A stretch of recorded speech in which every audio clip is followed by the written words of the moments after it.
Mesdames, Messieurs, bonsoir. Elle est chargée d'appliquer les lois de la République et de veiller au respect des droits et libertés du citoyen. La Cour suprême du Mali est une institution créée par la Constitution du 25 février 1992. C'est le sommet de l'édifice juridictionnel, la plus haute juridiction en matière donc judiciaire, administrative et des comptes. La Cour suprême du Mali qui vient d'organiser la rentrée solennelle des cours et tribunaux édition 2022-2023, placée sous le signe une justice plus proche des citoyens, problématique de la bonne distribution de la justice. Cette rentrée solennelle des cours et tribunaux est un temps fort de la vie judiciaire du pays. Rapporteur de cette session de la rentrée des cours et tribunaux, Aboubacar Guissé était magistrat de grade exceptionnel et le secrétaire général de la Cour suprême du Mali. Monsieur Guissé, bonsoir. Bonsoir, monsieur Konaté. Bienvenue sur notre plateau et merci d'avoir accepté notre invitation. Merci. Alors, rapporteur de cette session, on l'a dit, on vous a vu un moment au cours de cette cérémonie, ému donc aux larmes, mais on se demande qu'est-ce qui fait pleurer le secrétaire général d'une si puissante institution. Merci, monsieur Konaté. Effectivement, à un moment donné, nous avons assisté à une émotion exprimée de façon involontaire pendant la lecture du rapport. À un moment donné, j'ai évoqué que certains acteurs de la justice perdent la santé en cours de carrière et certains y perdent même la vie. Donc cela m'a effectivement fait vivre des moments de souvenirs que je n'ai pas prévu d'évoquer ni ici ni pendant la lecture de mon rapport.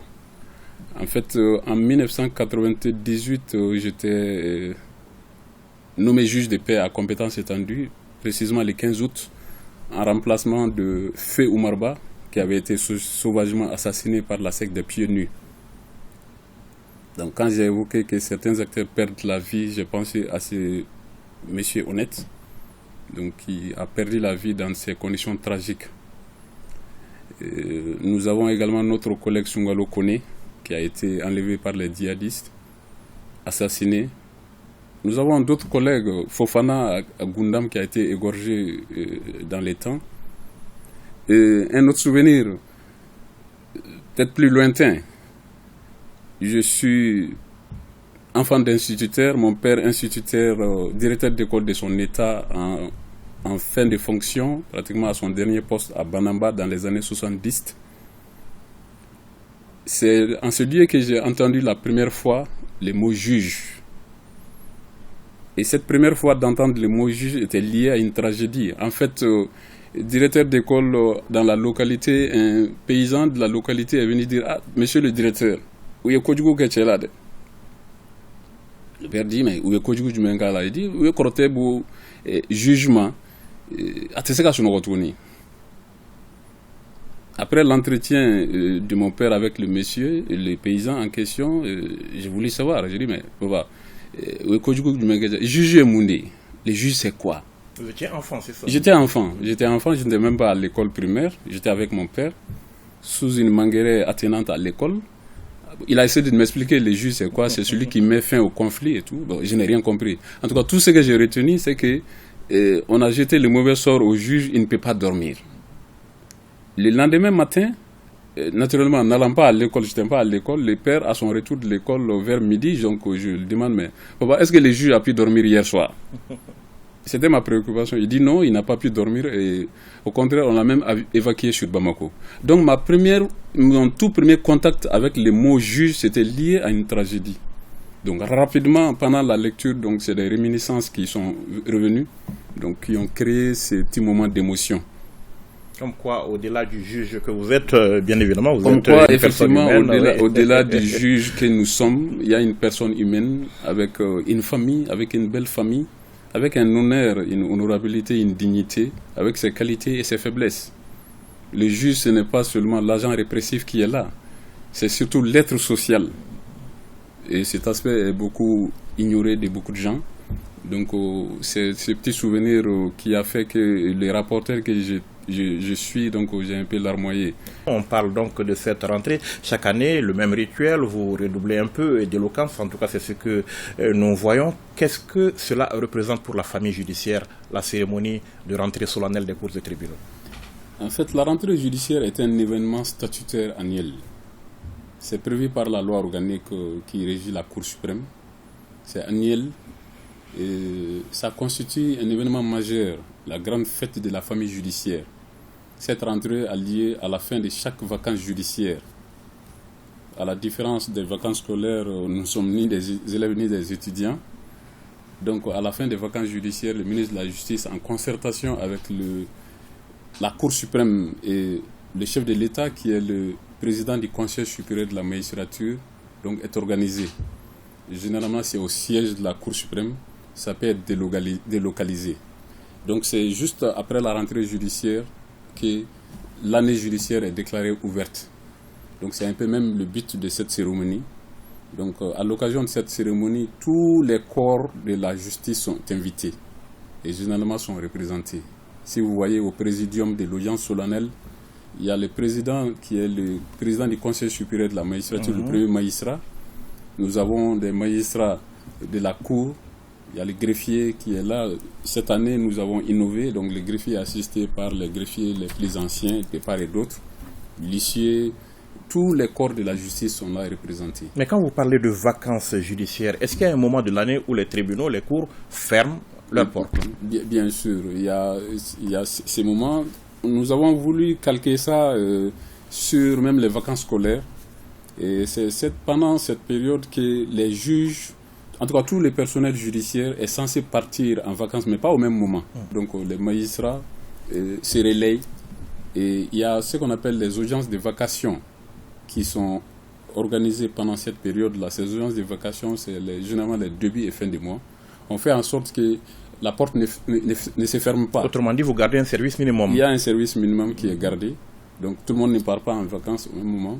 C'est à la fin de ces vacances-là, généralement, qu'il y a la rentrée judiciaire. Service minimum pour traiter quel genre d'affaires? Parce que toutes sortes d'affaires. D'accord. Toutes sortes d'affaires. Toutes les natures d'affaires que les juridictions ont l'habitude de traiter restent traitées, mais de façon minimum, comme vous le constatez. On imagine donc que c'est un peu une reprise, le lancement de la nouvelle année judiciaire, c'est ça? Alors, est-ce qu'on peut avoir une idée de quoi sera faite cette nouvelle année cette année? Cette nouvelle année sera faite de changements, de prise de conscience de nos déficits, de prise de conscience de nos forces et de changements. C'est en fait un peu ça dont nous avons parlé lors de la rentrée judiciaire, parce que nous avons beaucoup de déficits, nous avons beaucoup de forces. Nous voulons cumuler les tout pour faire de la justice désormais une justice de qualité meilleure. Alors, à l'organisation donc de la cérémonie, vous l'avez dit, il y a la Cour suprême, votre institution. C'est une des institutions donc de la République, le sommet de la pyramide judiciaire, on va dire. Quelle est la particularité de cette Cour par rapport aux autres cours et tribunaux? La Cour suprême est même le symbole du pouvoir judiciaire au Mali. Et au regard de l'article 2 de la loi organique régissant la Cour, elle est la plus haute juridiction en matière administrative, judiciaire et des comptes. Donc, comme je l'ai dit, c'est le symbole même du pouvoir judiciaire. Donc, c'est pourquoi la rentrée judiciaire est organisée par cette Cour. Autour de cette Cour gravitent toutes les autres cours et tribunaux du Mali. Autrement dit, toutes les juridictions. Et quel est le travail que la Cour suprême fait au quotidien? On l'imagine tellement loin du citoyen? Tellement loin, pas loin, mais surtout proche des citoyens, si on comprend ce que la Cour fait. En fait, la Cour juge, en expression imagée, la Cour juge les arrêts et jugements rendus par les autres juridictions. Autrement dit, la Cour juge en droit, n'entre pas dans les détails des faits, à quelques exceptions près. Donc la Cour revoit le travail juridictionnel fait par toutes les autres juridictions, à l'exception de la Cour constitutionnelle, qui est une juridiction d'exception. Voilà. Donc la Cour n'est pas loin, parce que tous les jugements et arrêts rendus à longueur de journée par les autres juridictions, en tout cas s'il y a pourvoi, sont revus par la Cour suprême. Seulement en cas de problème? En cas de problème. D'accord. Au-delà de cela, nous avons une activité non juridictionnelle.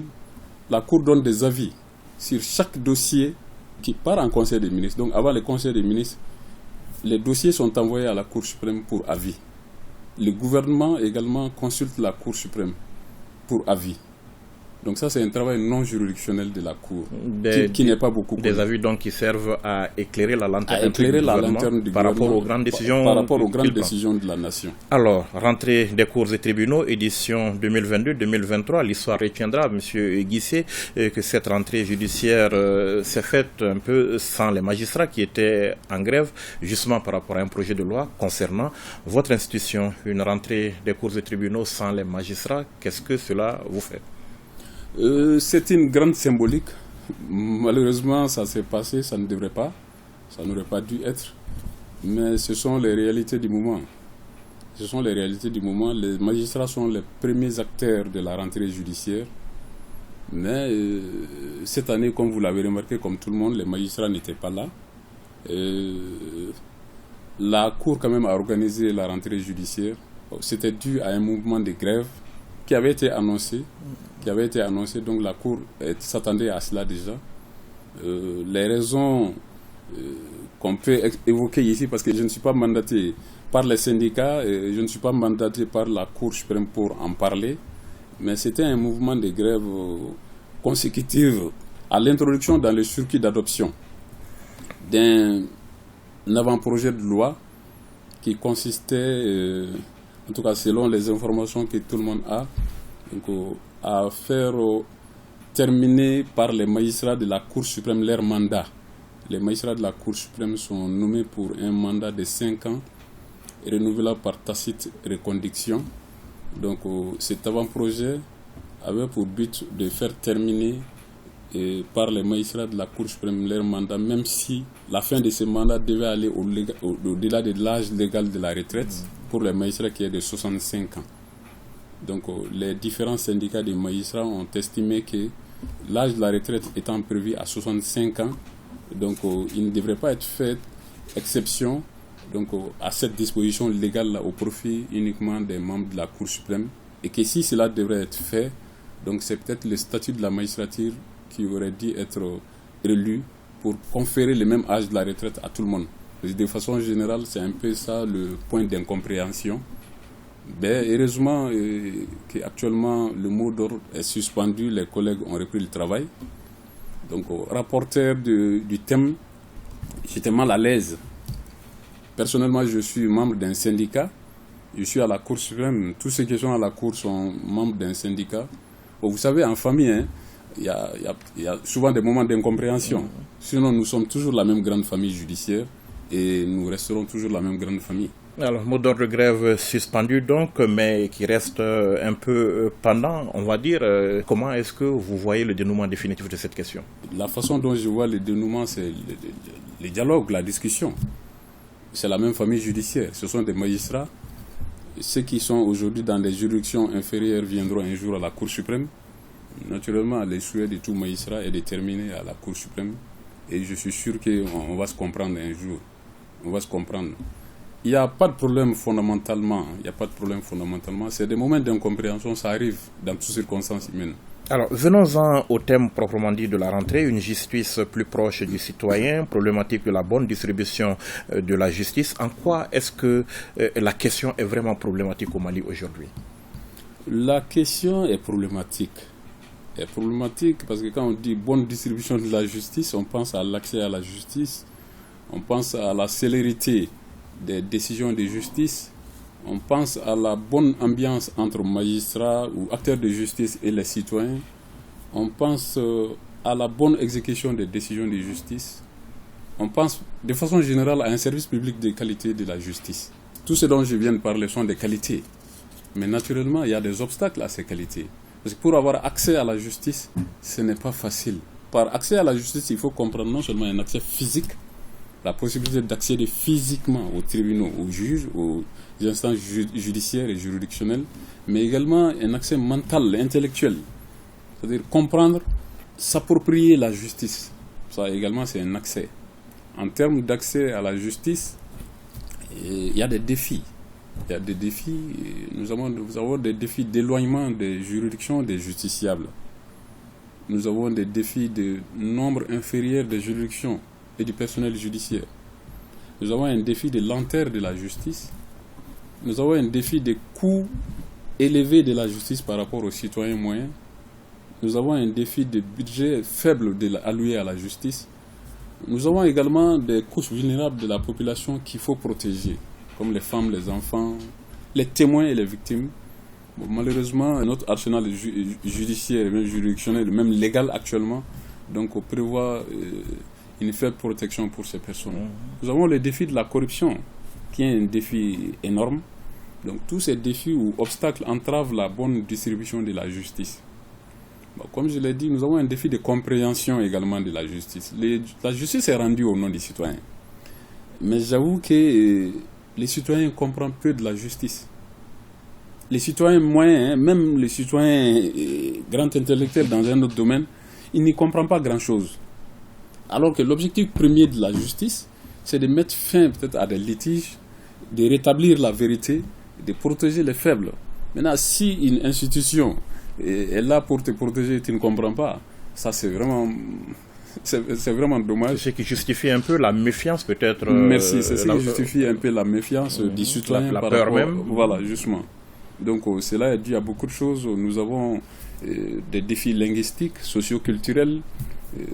Il y a ces lois et procédures que nous-mêmes, acteurs de la justice, ne maîtrisons pas suffisamment.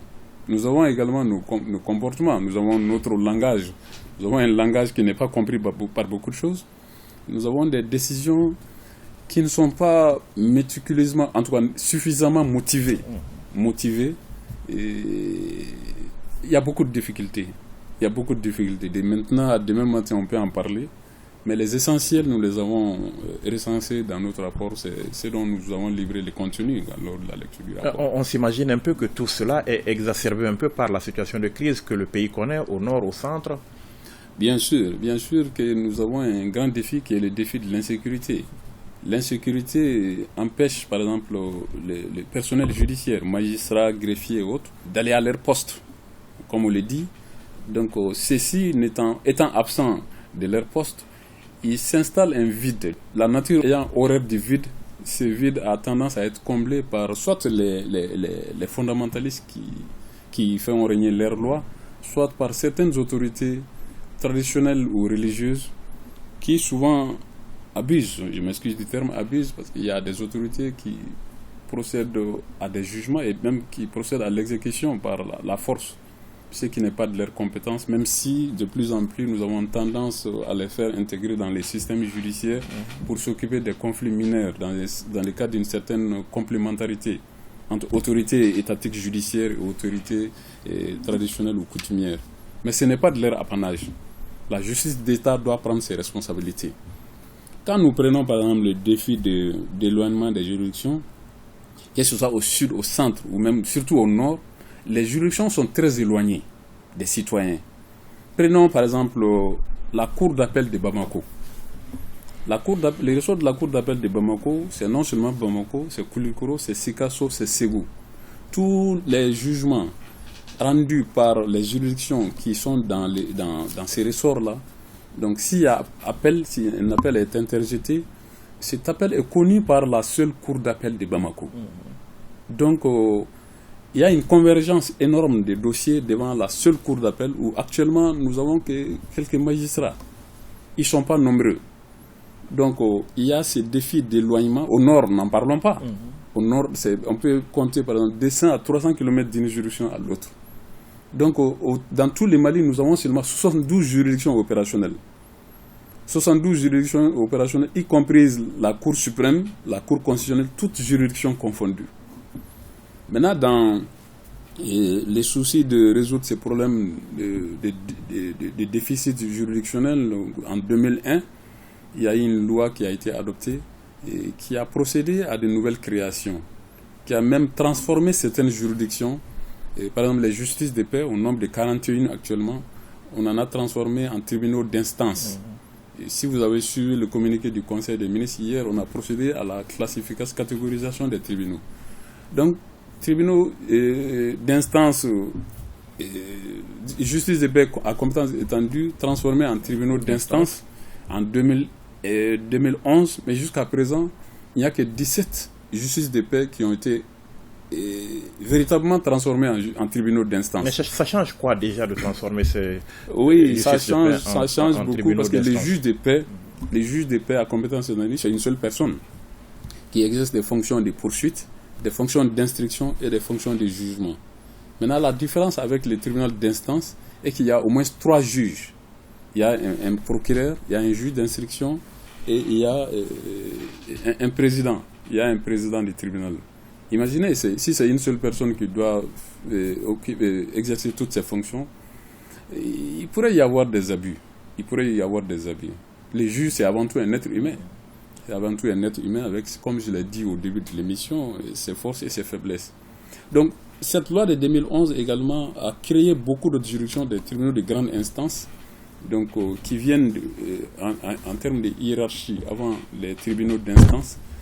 Et cette loi a créé beaucoup de tribunaux de commerce, beaucoup de tribunaux administratifs, des tribunaux pour enfants. Les détails, nous allons nous en passer dans cette émission, c'est vraiment méticuleux.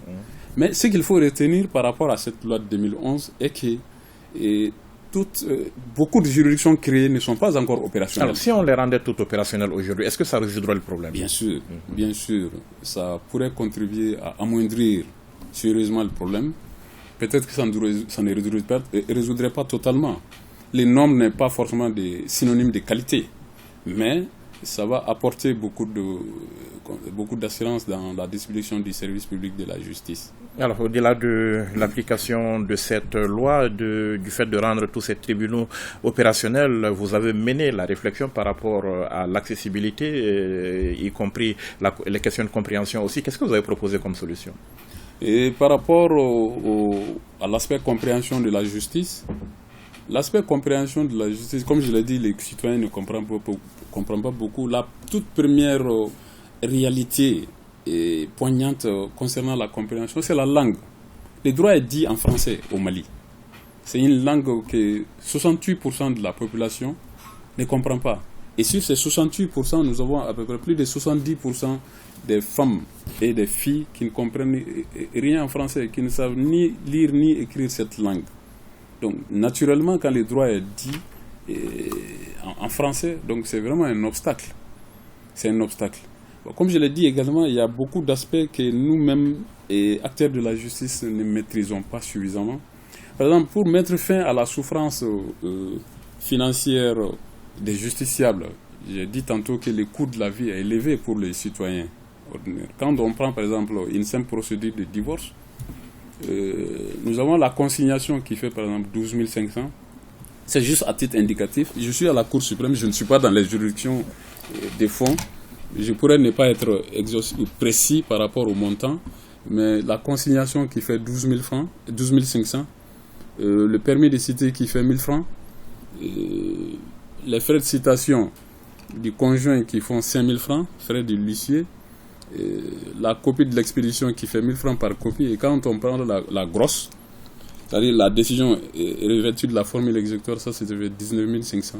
Donc imaginez, donc nous tournons aux alentours de 30 000, 35 000 francs CFA.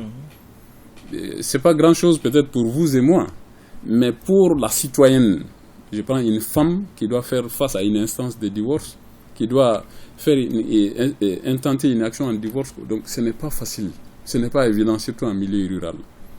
Et ça, c'est sans compter si les citoyens ou la citoyenne veut recourir au service d'un avocat qu'il faut payer.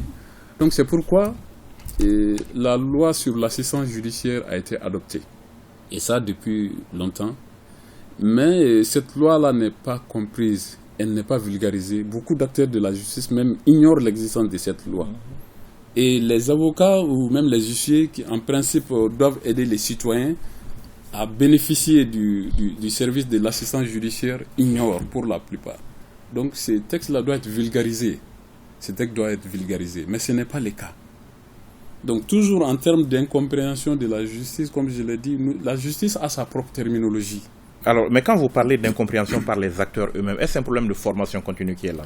Bien sûr, quand on parle d'incompréhension, pas d'incompréhension, peut-être de maîtrise pas très suffisante de telle ou telle loi, de telle ou telle procédure, c'est peut-être un déficit de formation continue. Donc, pour pallier cette difficulté, il faut intensifier la formation continue. Et d'abord, comme je l'ai proposé, en matière informatique. Aujourd'hui, c'est pratiquement devenu indispensable pour tout acteur de la justice et même pour tout citoyen de maîtriser l'outil informatique. Cela pourrait contribuer à pallier la lenteur de la justice même. Un juge qui maîtrise l'outil informatique est à mesure de rendre rapidement sa décision. Donc cela peut contribuer à accélérer la procédure, donc à imprimer une certaine célérité à la procédure. Cela peut contribuer également même à aider les avocats à déposer des requêtes, à déposer leurs conclusions, donc à faire échange et dépôt de conclusions entre eux, donc de façon électronique. Si c'est le cas, il y a beaucoup de temps de gagner. Mais au-delà de cette formation en matière informatique également, il y a la formation continue concernant les juges et chaque acteur de la justice dans son domaine qui est propre, un domaine technique propre. Et pour même imprimer plus de célérité ou de spécialité, il y a lieu à organiser des formations communes, par exemple entre magistrats, avocats, huissiers, sur certains points cruciaux. À un moment donné, étant avocat général à la Cour suprême, dans certaines formations, j'ai eu de la peine pour certains avocats qui ont perdu des procédures uniquement par rapport à des détails. En matière pénale, comme je l'ai dit, en matière de pourvoi en matière pénale, pour que les pourvois soient recevables, par exemple à la Cour suprême, il faut que quand il y a une décision qui est rendue devant la Cour d'appel, celui-là qui veut faire pourvoi, c'est ce qu'on appelle les demandeurs au pourvoi, il faut que lui-même ou son avocat ou un mandataire se présente au greffe de la Cour d'appel pour dire je viens faire pourvoi. Et le greffier enregistre ses pourvois et le comparant signe dans le registre de déclaration de pourvoi avec le greffier. C'est la copie de ces documents qui fait foi devant la Cour suprême une fois que le dossier arrive là-bas pour dire qu'il y a eu pourvoi en forme régulière. Mais sans cela, le pourvoi n'est pas recevable. Uniquement pour cette forme, l'inobservance de cette forme, il y a des avocats qui ont eu à perdre des dossiers de centaines de millions devant la Cour suprême. Un citoyen peut perdre une procédure parce qu'un professionnel du droit n'a pas fait correctement son travail. Peut-être que le professionnel du droit maîtrise mal ou n'a pas fait. Oui, bien sûr, ça arrive. Mais si, par exemple, la possibilité était donnée à l'avocat de faire pourvoi à partir de son cabinet, en adressant une correspondance pour dire j'ai fait pourvoi, mais le problème allait être résolu. Encore qu'il y a la possibilité, c'est une exception, la possibilité qui est donnée au citoyen qui est en prison de faire les pourvois à travers les régisseurs en lui remettant une copie parce que lui n'a pas la possibilité de sortir. Donc ça, c'est vraiment des petits points techniques qui font qu'un avocat peut perdre un dossier devant la Cour suprême. Mais s'il y avait une formation commune organisée concernant les avocats, concernant les magistrats de la Cour, concernant les huissiers sur ce point précis, cela nous aurait permis de gagner du temps et nous aurait permis également de gagner en efficacité. C'est juste un petit point. Autre point d'incompréhension de la justice par les citoyens, nous avons l'intelligibilité, c'est-à-dire la compréhension efficace des décisions de justice. Vous et moi sommes dans un litige et vous gagnez. Mais la décision peut être tellement insuffisamment motivée ou pas du tout motivée que votre avocat même a de la peine à comprendre la décision qu'il a gagnée, a fortiori vous. Donc, cela dépend de la qualité rédactionnelle du juge. Le juge doit rédiger sa décision de la façon la plus simple. Nous avons des termes qui sont maintenant surannés, attendu que les sieurs... Il y a beaucoup de termes qui sont vraiment surannés qu'il faut laisser tomber. C'est du français ancien. Voilà, le français ancien. Donc, il faut abandonner. Il faut aller droit au but. Sans expliquer sa décision, parce que les juges, en motivant, n'expliquent pas. Mais ils argumentent. J'ai pris telle décision. Pourquoi j'ai pris telle décision? Sur la base des arguments, des moyens et prétentions de M. Konaté que vous êtes, sur la base des moyens et prétentions développés par moi, M. Guissé et mon avocat.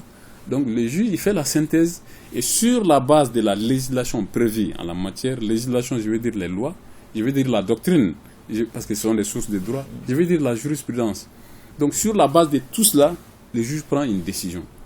Il faut que le juge, à travers sa décision, parvienne à expliquer son argumentation, sa logique. Pourquoi j'ai pris telle décision? Parce que 1, parce que 2, parce que 3, ainsi de suite. Et à la fin, le juge, il tire la conclusion, il prend sa décision. Si cela n'est pas le cas, donc la décision n'est pas compréhensible. Alors, M. Guissé, toutes ces questions que vous évoquez, quelle place est-ce qu'elles doivent occuper maintenant dans la réforme de la justice en cours? Oui, et ces questions sont très importantes, en ce sens que si elles ne sont pas résolues, la justice va continuer à piétiner. Nous, acteurs de la justice, allons nous évertuer à dire le droit, nous ne serons pas compris. Il faut que les citoyens aient accès à la justice, sans obstacle.